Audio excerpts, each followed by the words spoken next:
નમસ્કાર વિદ્યાર્થી મિત્રો, ધોરણ 10 ના સામાજિક વિજ્ઞાનમાં આપણે છે ત્રીજા એકમમાં અર્થશાસ્ત્રના જે પાઠ છે એમાં હવે આગળનો પાઠ જે આપણા કોર્સમાં પણ છે ભાવ વધારો અને ગ્રાહક જાગૃતિ.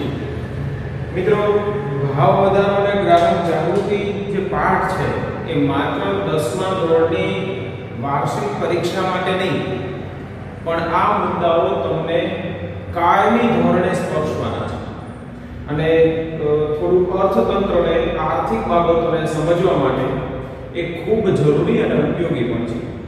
એટલા માટે એને આપણે બરાબર સમજીએ એ તો જરૂરી છે, પણ પરીક્ષા લક્ષી તૈયારી થાય એ જરૂરી છે, પણ એવી રીતે એને સમજો કે તમને ભવિષ્યમાં પણ ભાવ વધઘટ શું કામ થાય છે, કેવી રીતે થતા હોય છે, કંટ્રોલ કરવા માટે શું પગલાઓ લેવાતા હોય છે.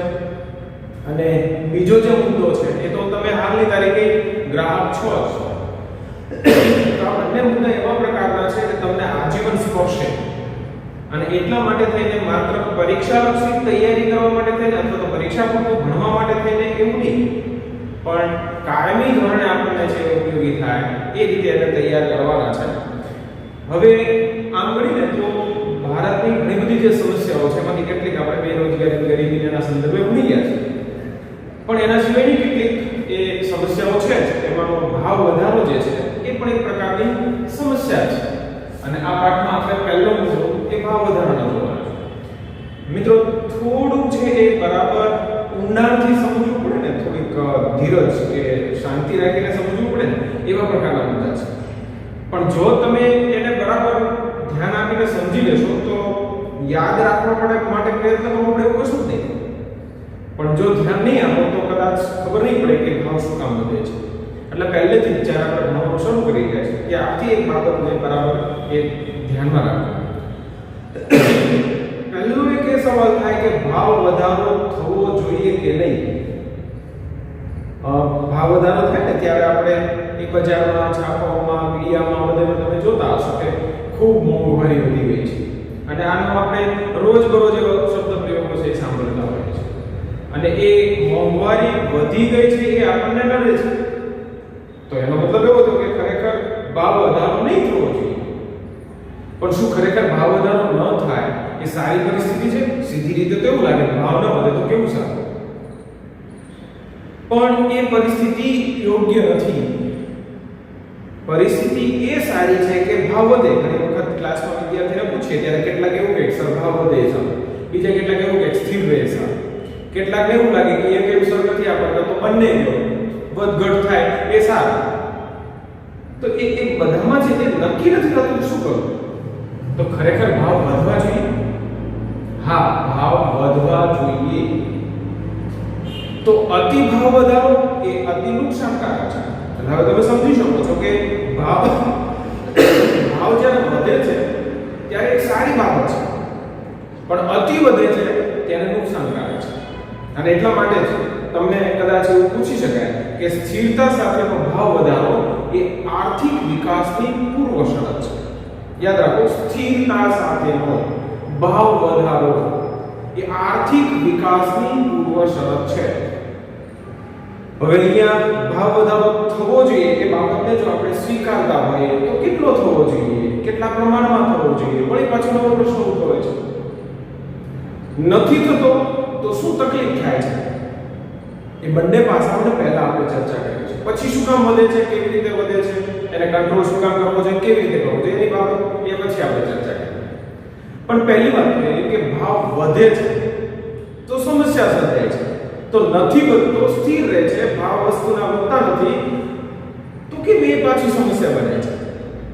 સાદી એક સમજ આપણે સમજવાનો પહેલા પ્રયત્ન કરીએ કે ભાઈ માનો કે કોઈ એક વસ્તુ છે, એ વસ્તુ એક સાબુ છે, એ સાબુની કિંમત માનો કે 10 રૂપિયા છે અને 10 ને 10 એ સ્થિર જ રહે છે.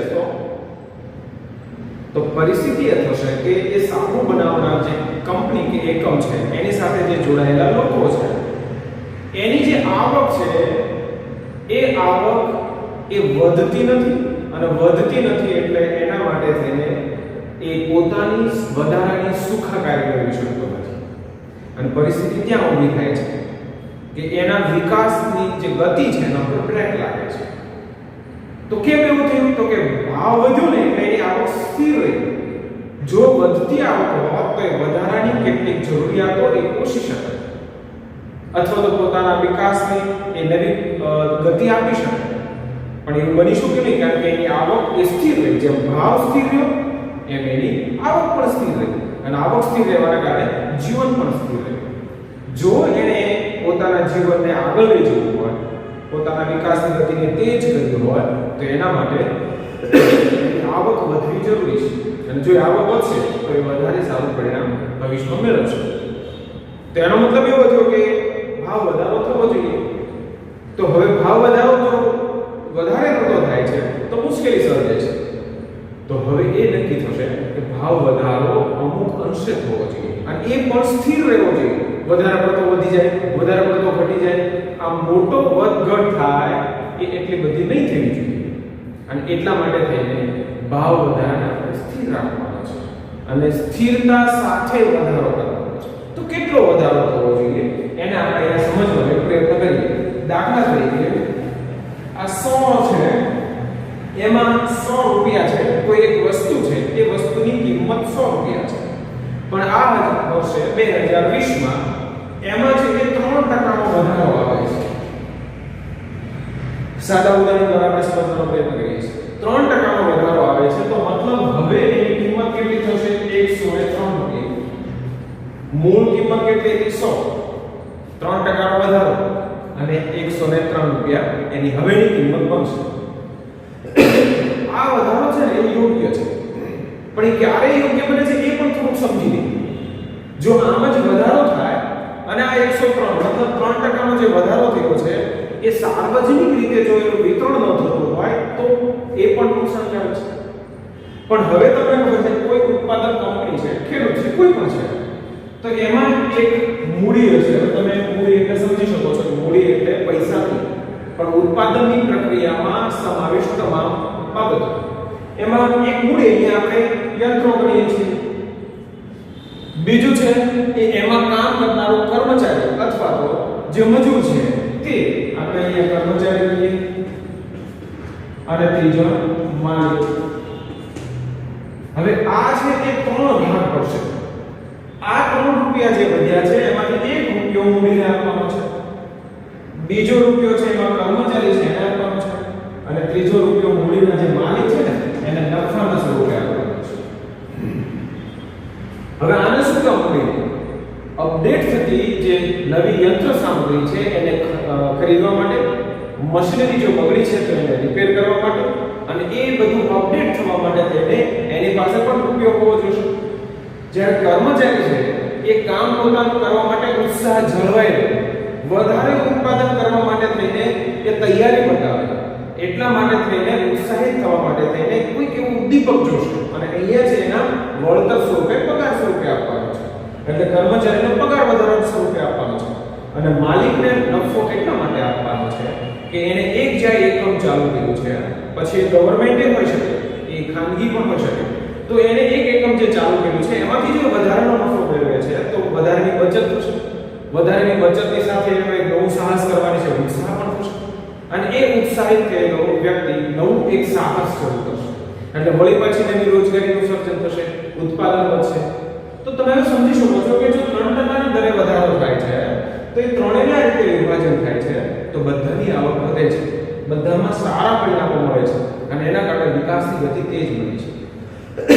હવે સમજી લો કે અહીંયા જે 3% ના બદલે 30% નો ભાવ વધારો થાય તો અહીંયા એટલું બધું વળતર વધતું નથી, અને પછી આ લોકોએ એ જે જીવન જરૂરિયાતની ચીજ વસ્તુઓ છે, કેટલીક એવી બાબતો છે એના અભાવમાં જીવવું પડે છે, અને એ અભાવમાં જીવવાના કારણે ફરી પાછા નવા પ્રશ્નો, સામાજિક પ્રશ્નો છે એ ઉદ્ભવતા હોય છે, અને એ મુશ્કેલીમાંથી બહાર નીકળવામાં એને સંઘર્ષ કરવો પડે.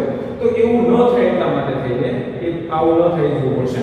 બીજું 3% ના દરે છે એ વધારો થયો, એ 3% ના દરનો વધારો જો એકલો માલિક લઈ જશે તો પણ મુશ્કેલી થશે, કારણ કે અહીંયા કર્મચારીનું વળતર વધશે નહીં તો એનો ઉત્સાહ વધશે, એનું જીવન ધોરણ છે સુધરશે. એટલે હવે તમે સમજી શકો છો કે સ્થિર ભાવ વધારો હશે તો વધારાની આવક થવાની નથી, એમાં ઉત્સાહક કોઈ ઉદ્દીપક રહેતું નથી, કારણ કે એમાં માલિકને કે કર્મચારીને કોઈ નફો વધતો નથી, એટલે એનો ધીમે ધીમે ઉત્સાહ પણ ઓસરી જાય છે અને આવક સ્થિર રહેવાના કારણે એની જે વધારાની જરૂરિયાત છે પોષી શકતા નથી, એટલે વિકાસની ગતિ ઉપર બ્રેક લાગે છે. અને જો અતિ વધારો થાય છે તો પણ અહીંયા છે એટલો વધારો નથી કરી શકાતો, અને જો એ પ્રકારનો વધારો બધી જગ્યાએ થાય છે તો એના માટે નવો શબ્દ છે ફુગાવો. અહીંયા શું ફુગાવો છે? તો કે નાણાંનો ફુગાવો છે. તો નાણાંના ફુગાવામાં શું છે? તો કે ભાઈ તમે કોઈ વસ્તુ ખરીદો છો ત્યારે બહુ મોટી રકમ તમારે ચૂકવવી પડે અને વસ્તુ છે તમને થોડી માત્રામાં મળે. શું કામ આવું થાય છે? કારણ કે તમારી પાસે માત્ર નાણાંનો પુરવઠો વધ્યો છે. જે વસ્તુ ખરીદવા માંગો છો એમાં અથવા તો એના પુરવઠામાં આપણે કોઈ વધારો કરી શક્યા નથી.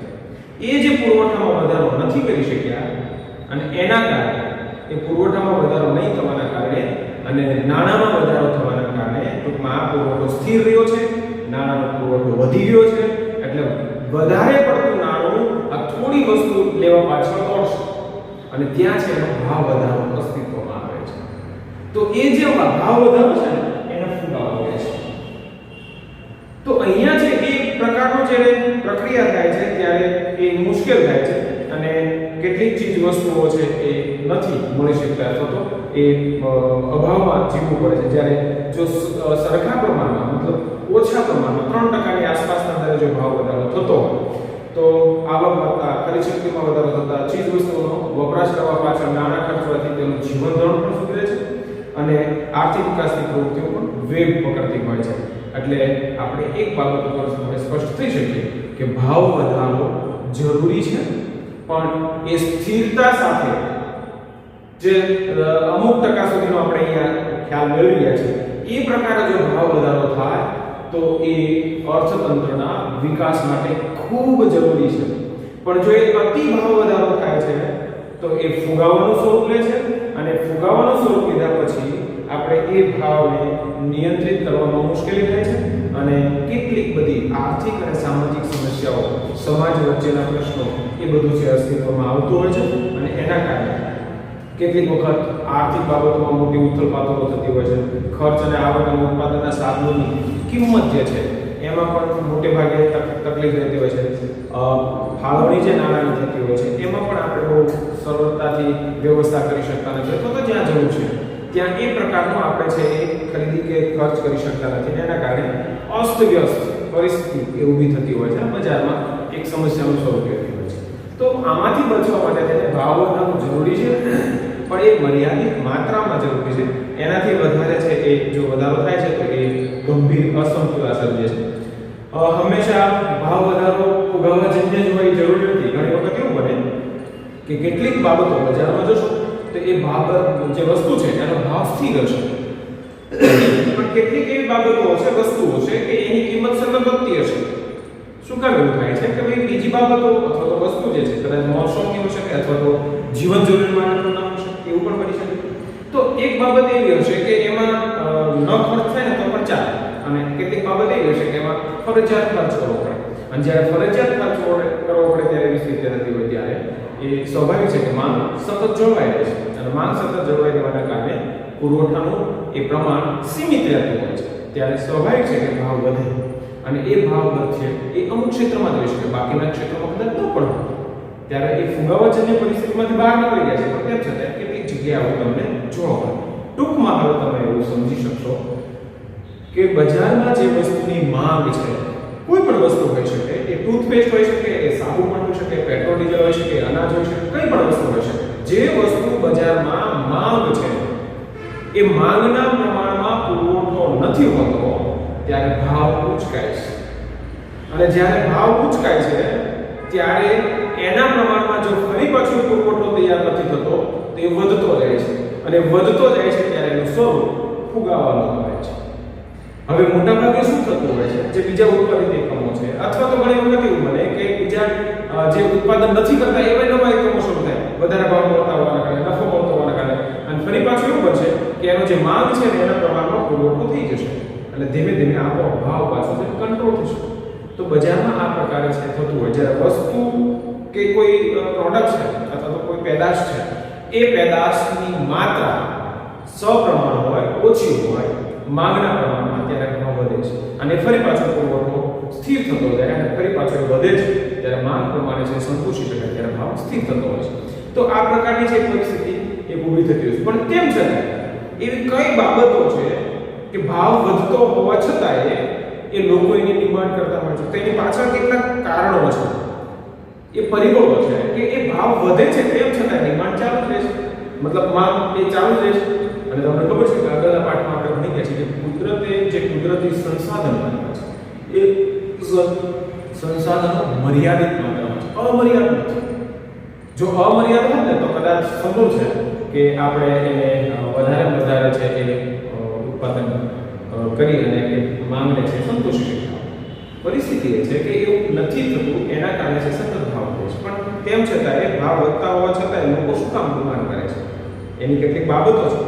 તો એ જે બાબતો છે એમાં આપણે અહીંયા જોવાનું છે. એમાં ખાસ કરીને ભાવ વૃદ્ધિના જે કારણો છે ને એમાં બે બાબતો, ચીજ વસ્તુઓ અને સેવાઓના કુલ ઉત્પાદન અને પુરવઠામાં આપણે જ્યારે માંગ ઊભી થાય ને ત્યારે તાત્કાલિક એનો પુરવઠો વધારી શકતા નથી. દાખલા તરીકે ખાંડ છે તો ખાંડની બજારમાં તીવ્ર અછત ઊભી થઈ છે તો ત્યારે ભાવ વધતા જ જશે. પણ એ સમયે આપણે ખાંડ ઉત્પાદન કરીને સીધા જ બજારમાં મૂકી શકતા નથી, કારણ કે એના માટે શેરડિંગ ઉત્પાદન કરવું છે, એનું પિલાણ થશે સુગર મિલમાં અને તે આપણે પછી બજારમાં આવશે તો એનો ચોક્કસ સમય લાગશે. ડુંગળીનો ભાવ બજારમાં ખૂબ વધી ગયો છે તો એનું ઉત્પાદન તાત્કાલિક નથી થતું, એ ખેતરમાં તૈયાર થાય છે એટલે અમુક સમય સુધી છે આપણે ભાવ વધારો સહન કરવો જ પડશે. તો જ્યારે માંગમાં તીવ્રતા આવે છે ત્યારે એ માંગના તીવ્રતા પ્રમાણે આપણે પુરવઠો તૈયાર કરી શકતા નથી અને ત્યારે છે એ ભાવ વધી જતો હોય છે. બીજી જે પરિસ્થિતિ છે એ દેશની કુલ માંગના તીવ્ર વધારો થવાના કારણે આ પરિસ્થિતિ જોવા મળે છે. મતલબ જે પુરવઠો છે અહીંયા તમે સમજી લો કે એક બાબત જે છે એ પુરવઠો તાત્કાલિક ન ત્યારે ભાવ વધે, બીજો નાણાંમાં વધારો. આ બાબત પણ એના માટે ઘણી વખત જવાબદાર બનતી હોય છે. એટલે પુરવઠો નથી વધતો અને માંગ છે એ તીવ્ર હોય ત્યારે એ ભાવ વધતા હોય છે. હવે અહીંયા આપણે જોવાનું છે કે પુરવઠો તાત્કાલિક નથી વધતા એની પાછળનું કારણ આપણે જોઈએ કે ડુંગળી છે તો ડુંગળીના સંદર્ભે આપણે તાત્કાલિક એનો વધારો કરી શકતા નથી. ખાંડ છે એ પણ તાત્કાલિક વધારી શકતા નથી. ત્યારે એ પરિસ્થિતિને ધ્યાનમાં રાખી અને અમુક સમય મર્યાદા માટે ભાવ એ વધતો હોય છે. પણ બીજી એની સાથે જે કેટલાક હવે પરિબળો, મુખ્ય પરિબળો જે છે એને આપણે જોવા છે. તો એમાં પહેલું પરિબળ છે નાણાકીય.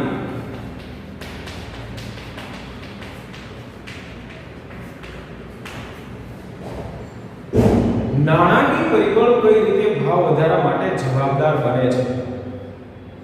એક સાદી સમજ આપણે પહેલા એ મેળવી લઈએ કે જ્યારે વ્યક્તિ પાસે પૈસા હોય ને ત્યારે જે ડિમાન્ડ કરે છે, માંગ કરે છે. જેની પાસે પૈસા નથી એ વસ્તુની માંગ. દાખલા તરીકે તમારે છે અત્યારે એવું લાગે કે મારે સ્પોર્ટ બાઇક લેવું છે, સ્પોર્ટ બાઇકના અત્યારે 90,000 રૂપિયા છે, તો તમારી પાસે જો 90,000 હશે ને તો તમે સ્પોર્ટ બાઇક લેવા જશો. પણ તમારી આગળ એ 40,000 છે તો સ્પોર્ટ બાઇકની તમે અપેક્ષા નહીં રાખો. હા, સંભવ છે કે હવે એવું વિચારો કે હપ્તેથી થઈ જશે, પણ હપ્તા પાછા બચે એમ છે એ વિચારીને જશો. જો તમારી પાસે 90,000 ના બદલે 1.5 લાખ રૂપિયા છે તો સ્વાભાવિક છે કે તમે તમારી ઈચ્છા પૂરી કરશો. જરૂરિયાત તો લોકો પૂરી કરતા નથી. પણ અહીંયા જે આ પ્રકારની પરિસ્થિતિ ઊભી થાય છે ત્યારે સ્વાભાવિક છે કે એની આવક વધારે હોય, નામ વધારે હોય ત્યારે છે એ લોકો બજારમાં જઈને ખર્ચ કરવાની તૈયારી દર્શાવે અને જે તૈયારી છે એ માંગ છે. અને માંગના પ્રમાણમાં પેલો પુરવઠો જે છે એ અસ્તિત્વમાં એ જો ઓછો છે તો સીધી વાત છે કે અછતનો પ્રશ્ન ઊભા થશે અને એમાંથી ભાવ વધારો આવશે. તો આ જે પરિસ્થિતિ છે એમાં પહેલી બાબત આપણે જોઈએ તો ખાધ પુરવણી એટલે કે નવા નાણાંનું સર્જન થાય છે. આમાં આપણે જોઈએ ખાધ પુરવણી. હવે પહેલી વાત એ સમજી લો કે ખાધ એટલે શું? જ્યારે કોઈ પણ ઉત્પાદિત એકમ છે એ ઉત્પાદિત એકમ જે ખર્ચ કરે છે, દાખલા તરીકે આ વર્ષે 3 કરોડનો ખર્ચો કર્યો તો 3 કરોડમાંથી 3 કરોડ તેને મળવા જ પડે કારણ કે એ તો ખર્ચ છે. નફો ઉપર 3.5 કરોડ થાય છે તો 3.5 કરોડમાંથી 50 લાખ એનો નફો થયો એ નથી મળતો તેમ છતાં નહીં નફા નહીં નુકસાન સાથે ઉલટામાં એમાંથી તો 2 કરોડ જ મળ્યા, તો 1 કરોડ જે ઘટ્યા એ 1 કરોડ છે ખાધ છે. હવે આ ખાધ જો પૂરવામાં ન આવે તો એકમ બંધ થશે, અને એ એકમ બંધ થાય છે ત્યારે એને બીજી કેટલીક સરકારી એકમ હોય, દાખલા તરીકે તો એ સરકારી ઘણી વખત એકમ એવા હોય છે, દાખલા તરીકે તમે સરકારી હોસ્પિટલમાં જાઓ છો તો નજીવા કંઈક એવી ટોકન ફી કે એવું જેવું હોય આપવાનું થાય છે તો હાઉ ફ્રી હોય એવું પણ બની શકે. પ્રાઇવેટ હોસ્પિટલમાં જશો તો જ્યાં એન્ટર થશો ને ત્યાંથી તેનો ચાર્જ લાગશે, જ્યારે અહીંયા નહીં આવે. સ્વાભાવિક છે કે ત્યાં કોર્ટમાં જાવ તો એ કોર્ટમાં નથી જવાનું, પણ એ સરકારે છે સેવા પ્રવૃત્તિ તરીકે એને સ્વીકારી લે છે પોતાની જવાબદારી. પણ એ એકમને જીવંત રાખવા માટે તેને એની જે ખાધ છે એ ખાધ તો પૂરવી જ પડશે, અને એ જ્યારે ખાધ પૂરવાની થાય છે ત્યારે એક નવા નાણાંનું સર્જન કરવું પડે છે. મતલબ રિઝર્વ બેંક પાસેથી નાણાં મેળવે છે, ઉછીના મેળવે છે, સરકાર ફરી પાછા ટેક્સના સ્વરૂપે જે આવશે એ જમા કરશે. યાદ રાખો કે જો આવું નહીં કરે ને તો બીજી પરિસ્થિતિ શું થાય, રિઝર્વ બેંક નાણું છાપ્યા જ કરશે, સરકાર ખાધ પૂરા જ કરશે, બજારમાં નાણું ચલાવશે, એટલે રૂપિયાનું મૂલ્ય ઝડપથી કરશે. એવું ન થાય એના માટે રિઝર્વ બેંક પાસેથી સરકાર નાણાં ઉછીના લે છે, જે તે યોજનામાં કે ખાધ પૂરવામાં મૂકશે, અને એ મૂક્યા પછી ફરી પાછું ટેક્સના સ્વરૂપે જ્યારે નાણું આવશે ત્યારે રિઝર્વ બેંકમાં જમા થશે. એટલે જે નાણાંનો પુરવઠો બજારમાં છે એ સપ્રમાણ. તો અહીંયા છે એ ખાધ પુરવણી માટે સરકાર 3 કરોડ તેને પહેલા ખર્ચી જ નાખે છે. હવે એ એકમને જો ચાલુ રાખવો હોય તો 3 કરોડની બીજા વર્ષે જરૂર પડશે, પ્લસ 1 કરોડ ગયા વર્ષે ખાધ છે એટલે આ વર્ષે કેટલી જરૂર પડશે, 4 કરોડ. 3 કરોડ આગલા વર્ષના, 4 કરોડ આ વર્ષના, બજારમાં કેટલો રૂપિયો ગયો, 7 કરોડ રૂપિયા. આ 7 કરોડ રૂપિયા છે બજારમાં જઈને અલગ અલગ વ્યક્તિ જેના લાભાન્વિત વ્યક્તિઓ છે, લાભાર્થી છે, માની લો કે સરકારી હોસ્પિટલમાં જઈને હું સારવાર કરાવું છું તો એમાં જે મારો ખર્ચો આ 2 લાખ રૂપિયા થવાનો તો ત્યાં બચી ગયો છે, તો એ 2 લાખ રૂપિયાનો ખર્ચો અન્યત્ર કરી શકું. હા, મારી જીવન જરૂરિયાત માટેની સામગ્રી માટે જ ખર્ચ કરીશ, કારણ કે ત્યાં સેવા માટે ગયો હોય ત્યારે એ બાબતને પણ મેં ધ્યાનમાં રાખીશ. પણ ટૂંકમાં એ વસ્તુની છે એ બચત થઈ છે સામાન્ય નાગરિક પાસે, અથવા તો બીજે કોઈ કેવા એકમ છે કે એમાં એને વળતર રૂપે કોઈ કર્મચારી છે તેનો પગાર છે આપ્યો છે, તો એ નાણું છે વધારાનું બજારમાં જાય છે, અને જ્યારે બજારમાં નાણું વધારાનું જાય છે ત્યારે પેલાની આવક વધી છે, અને આવક વધી છે એટલે બજારમાં જઈને ડિમાન્ડ કરશે, અને ડિમાન્ડ કરવાના કારણે છે ભાવમાં પેલી વધારો થશે. એક સામાન્ય ઉદાહરણ ત્યાં પણ સમજી લઈએ. માની લો કે એક કર્મચારી તરીકે છે કોઈ એક વ્યક્તિનો પગાર વધે છે તો બહુ મોટો ફેરફાર નહીં થાય, પણ એક જ પ્રકારના માની લો કે 1.5 લાખ કર્મચારી છે, હવે 1.5 લાખ કર્મચારીનો પગાર વધ્યો તો બજારમાં કાર લેવાની સંખ્યા છે, માની લો કર્મચારીની છે 1.5 લાખ કર્મચારી છે, એમાંથી 25,000 કર્મચારી એવા છે કે કાર લેવી છે, તો બજારમાં ડિમાન્ડ કેટલાની થઈ, 25,000 કાર. તો સ્વાભાવિક છે 500 કારનું ઉત્પાદનના સાથે 25,000 કાર તો ભાવ વધશે. એટલે લોકો પાસે જ્યારે નાણું જાય છે ખાધ પુરવણીના સંદર્ભે કોઈ પણ પ્રકાર, ત્યારે લોકોના હાથમાં નાણાં જશે એટલે એ નાણું બજારમાં જશે, બજારમાંથી એ નાણાંમાંથી એ પેલો માંગ ઊભી થશે અને પુરવઠો જો પૂરતા પ્રમાણમાં નહીં હોય તો ભાવ વધશે. એટલે ખાધ પુરવણી કરવા માટે જે નવું નાણું બજારમાં મુકાય છે, નાણાંનું સર્જન થાય છે, એ એના માટે જવાબદાર બનતું હોય છે. નાણાંના ચલણમાં વધારો એટલે કે બજારમાં નાણાંની લેવડ દેવડ વધે. અહીંયા બીજું છે નાણાંની લેવડ દેવડ.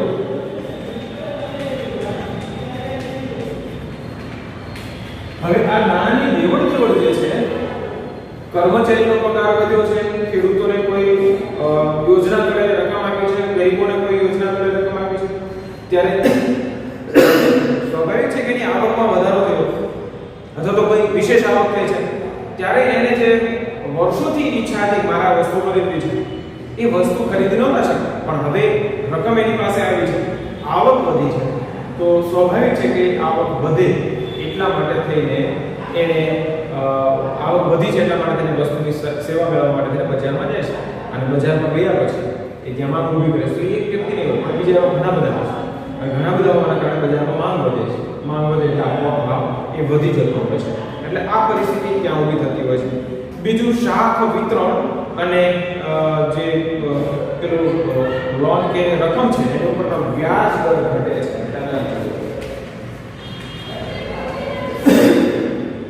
વ્યાજ દર ઘટે છે ત્યારે પણ બજારમાં નાણાંનો પુરવઠો વધે છે. માની લો કે હોમ લોનની આપણે વાત કરીએ તો અત્યારે બેંકમાં છે લોનનો દર જે છે વ્યાજનો દર એ બહુ નીચો છે, 7 ની આસપાસ એ ગણી શકાય. હવે પરિસ્થિતિ શું થાય છે કે અત્યારે 7 સાડા 7 ની આસપાસ જો વ્યાજ દર હોય ને તો લોકો અત્યારે લોન લેવા જશે, કેમ તો કે ઓછું વ્યાજ મળતું હશે, અને એ માની લો કે 20 લાખ રૂપિયા લાવે છે અને મકાન માટે રોકે છે, તો 20 લાખ રૂપિયાનો પુરવઠો પેલા વ્યક્તિએ લીધો છે, પણ હવે એ ત્યાં જે કામ કરશે એમાં પેલો જમીનનો માલિક જે ટુકડો વેચ્યો હશે એને મળશે, એમાં કામ કરનાર કડિયાને મળશે, એન્જિનિયરને મળશે, એમાં લાદી પ્લાસ્ટર કરનાર વ્યક્તિને મળશે, મજૂરને મળશે, રેતી પેલો વાહન વાળો જે છે, ઈંટ વાળો જે છે, બધાને પૈસા મળશે. તો આ 20 લાખ રૂપિયા છે આખરે ક્યાં ગયા? પેલા બધા વ્યક્તિ પાસે ગયા. હવે પેલા વ્યક્તિ પાસે કામ નહોતું તો એ નવો બેઠો તો આવક નહોતી, હવે એને આ કામ મળ્યું છે તો એના 5000 રૂપિયા મેળા, સમજી લો 5000 રૂપિયા મેળા, તો હવે 5000 રૂપિયા લઈને બજારમાં જશે અને ખર્ચ કરશે.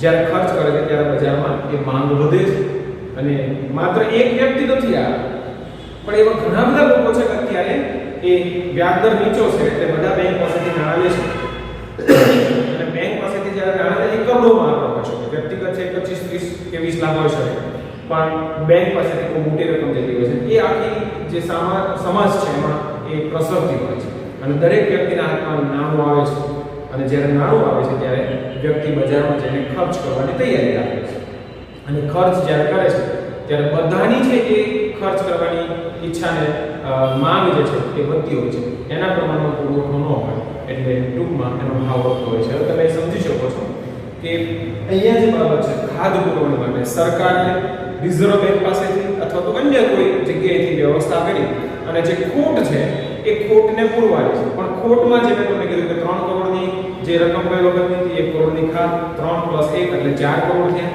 તો 4 કરોડ એટલે 2 વર્ષમાં છે એ 7 કરોડ રૂપિયા છે બજારમાં ગયા, અને 7 કરોડના કારણે છે લોકોની આવક વધી, લોકોની આવક વધવાના કારણે છે આખરે એ બજારમાં માંગ વધી એટલે ભાવ વધવાનો છે.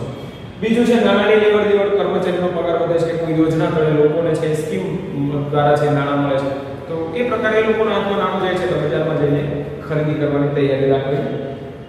બેંક છે એ હોમ લોન કે બધા જે છે એના પર વ્યાજ દર ઘટાડે છે એટલે લોકો વધારે મકાન લેવા માટે થઈને તૈયારી દર્શાવે છે, અને એના કારણે બજારમાં નાણાંનો પુરવઠો ખોરવાય છે, લોકોની આવક વધે છે, આવક વધે છે એટલે ખર્ચ કરવાની તૈયારી વધે છે, અને એ લોકો જ્યારે બજારમાં જાય છે ત્યારે એક માંગનું જે પ્રમાણ હતું એમાં વધારો થાય છે, અને એ માંગના પ્રમાણમાં જ્યારે પુરવઠાનું પ્રમાણ ઓછું છે ત્યારે સ્વાભાવિક છે કે બંને વચ્ચે અનબેલેન્સ થાય છે, પુરવઠાની અછતના કારણે ભાવમાં એ વધારો થતો હોય છે, અને જ્યારે તીવ્રતામાં પરિણમે છે ત્યારે ફુગાવો શરૂ થાય છે અને દેશના અર્થતંત્રને અસમતુલા સર્જે છે. તો એક બહુ મહત્વનું છે કે આ પરિબળ તરીકે આપણે ઓળખી શકીએ, અને એના 3 સ્ટેપ જે છે એ 3 સ્ટેપ જોયા છે. હવે ત્યાર પછીનો એક જે આગળનો મુદ્દો છે વસ્તી વધારો છે. હવે આ વસ્તી વધારાના સંદર્ભે જોઈએ આપણે તો દેશ 1947 માં જ્યારે આઝાદ થયો ત્યારે ટોટલ દેશની જનસંખ્યા 36 કરોડ ને 10 લાખ ની આસપાસ હતી. હવે આટલા વર્ષો પછી આજે 136 બહુ નજીકના ભવિષ્યમાં થઈ ગયું, એટલે સીધી વાત છે કે લગભગ 1 અબજ લોકોનો વધારો થયો. હવે એક સાદા ઉદાહરણ દ્વારા સમજવાનો પ્રયત્ન કરીએ કે પહેલા જો બધાને એક પેન આપી હોય તો કેટલી જોઈએ? 36 કરોડ, અને હવે પછી જો બધાને એક પેન જ આપી છે તો શું થશે? 136 કરોડ. તો 100 જે છે કરોડ 100 કરોડ એ વસ્તી વધી એટલે ડિમાન્ડ, અને જે ડિમાન્ડ વધી છે આખરે એ માંગ જ, તો એ માંગ વધી છે એટલે આપોઆપ એનો પુરવઠો જે છે એ મર્યાદિત માત્રામાં હોવાના કારણે એનો ભાવ વધવાનો છે. તો વસ્તી વધારાનો દર આપણે ત્યાં લગભગ 1.9%, મેં તમને આગળના પાઠમાં સમજાવ્યું છે કે આમાં 1.9% એ શું કામ કઈ રીતે છે જોવા હોય છે, કારણ કે થોડુંક માણસ દૂર એવું નથી, પણ અહીંયા તમારે જે 100 ના બદલે ક્યાં જતું રહેવાનું છે? 1000. અહીંયા તમે 1000 જશો, મતલબ અહીંયા તમારે 4 બિંદુ કાઢી નાખવાનું પોઈન્ટ. હવે એ કાઢી નાખવાનું શું થશે કે અહીંયા છે સીધા 1.9 ના બદલે 19, મતલબ દર 1000 વ્યક્તિ 19 નો વધારો. તો હવે દર 1000 19, તો દર લાખે, દર કરોડે અને એકમ છે. હવે સવાલ છે તો આટલી મોટી સંખ્યામાં છે વધારો દર વર્ષે થાય છે, અને જો કોઈ નવી ડિમાન્ડ ન કરે તો પણ જનસંખ્યા આટલી વધે છે એના કારણે આપોઆપ એમાં ભાવ વધારો થવાનો, અને એ ભાવ વધારાના કારણે માંગનો વધારો થવાનો, અને એ માંગ વધારાના કારણે ભાવ વધવાના છે. તો એ પરિબળ તરીકે છે થતું હોય છે. ત્રીજું પરિબળ છે નિકાસમાં વધારો.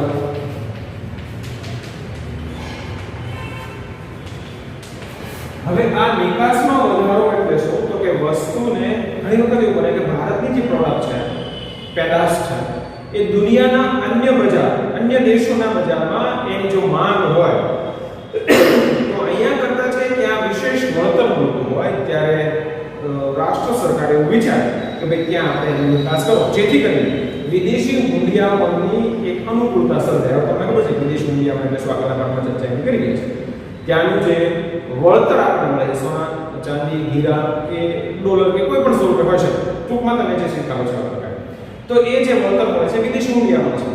તો જ્યારે દેશની કોઈ પ્રોડક્ટ, કોઈ પેદાશ એ દુનિયાના અન્ય દેશમાં આપણે મોકલીએ છીએ, ત્યારે સ્વાભાવિક રીતે તેનું જે આપણે વળતર છે એ આ પ્રકારે મળતું હોય, ત્યારે એ અછતને પહોંચી વળવા માટે તેને આપણે નિકાસ કરતા હોય. ત્યારે સીધી વાત છે કે અહીંની બજારમાં એની ખોટ સર્જાય છે, ખાધ સર્જાય છે, અને એ ખાધ સર્જાવાના કારણે માંગના પ્રમાણમાં પુરવઠો નથી રહેતો વિદેશમાં નિકાસ થવાના કારણે, એટલે આપોઆપ માંગ પ્રમાણે છે નહીં હોવાના કારણે ભાવ વધતો હોય છે.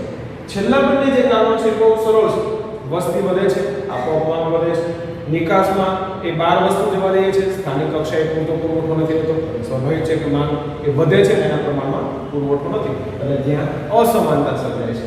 નાણાકીય પરિબળ જે છે, યાદ રાખો કે એને નિયંત્રણ કરવાના પગલા તરીકે પણ પહેલું જ પરિબળ આપણે આ જોવાના છે. જો એક ભાવ વધારા માટે જવાબદાર છે, તો ભાવને નિયંત્રિત રાખવા માટે કઈ રીતે જવાબદાર બની શકે, એટલે બરાબર નહીં સમજ્યા હો તો એ પગલું પણ નહીં સમજાય.